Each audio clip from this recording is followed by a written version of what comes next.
Ayan, good morning, good afternoon, good evening. Welcome back sa ating channel na It's a Truck. So ngayong umaga ay may mga order ng halaman sa atin. Hindi naman ganun karami pero may importante lang na pwede akong share sa inyo. Kung kayo ay around Parañaque, I think may pre-training no, yung Parañaque National High School no, about tissue culture para sa mga estudyante doon, ganoon din po sa mga parents and teacher. So mag-inquire lang siguro kayo kung pwedeng maki-join no, kung kayo ay taga Parañaque no, baka may mga pamangkin kayo doon no?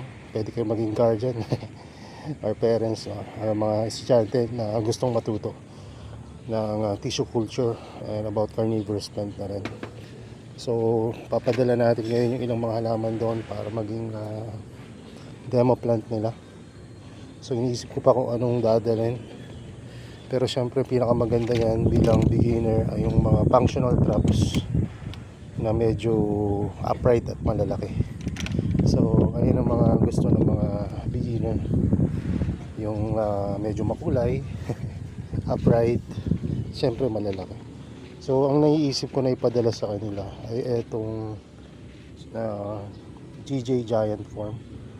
Kasi bukod sa ayan, makulay, nandiyan na lahat. Upright, tas malaki.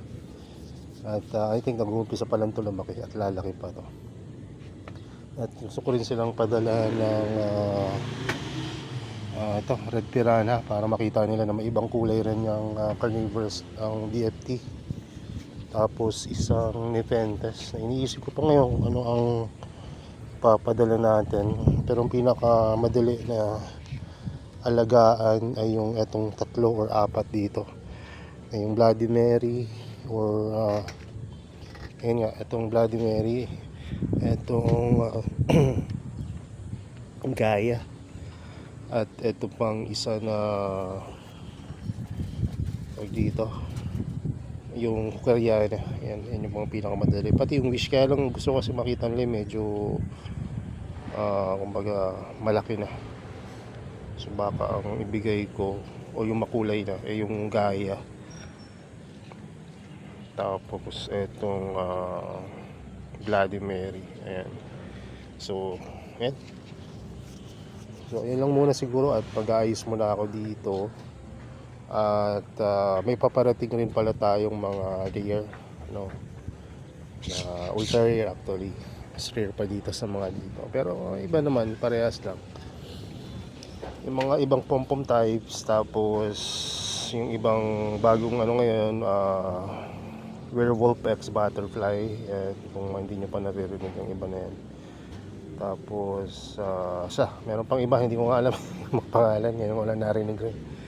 So medyo lumakas-lakas yung loob natin mag-alaga kasi ngayon napapaganda natin dito at nabubuhay. So, at hindi nawawala yung mga traits nila.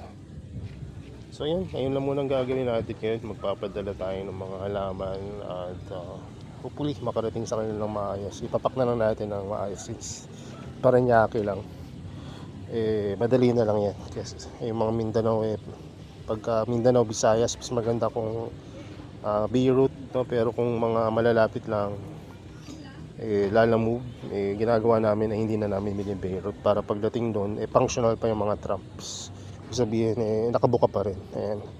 Yung mga ano naman, mga naka B-route na ipapadala, ibig sabihin ng B-route yung walang media nakasama, pero isasama namin yung media pati yung planter pero hindi nakatanim yung halaman, i-replant na lang pagdating. So bumubuka naman uli yun, tapos nagiging functional ulit no? Lalo na yung mga bagong traps. Yung mga luma syempre maaring hindi na magkaroon ng trigger yun, pero huwag nyo tatanggalin yun dahil nagpo-photosynthesis pa rin yan, tapos may mga stored energy yan, kaya huwag nyo tatanggalin.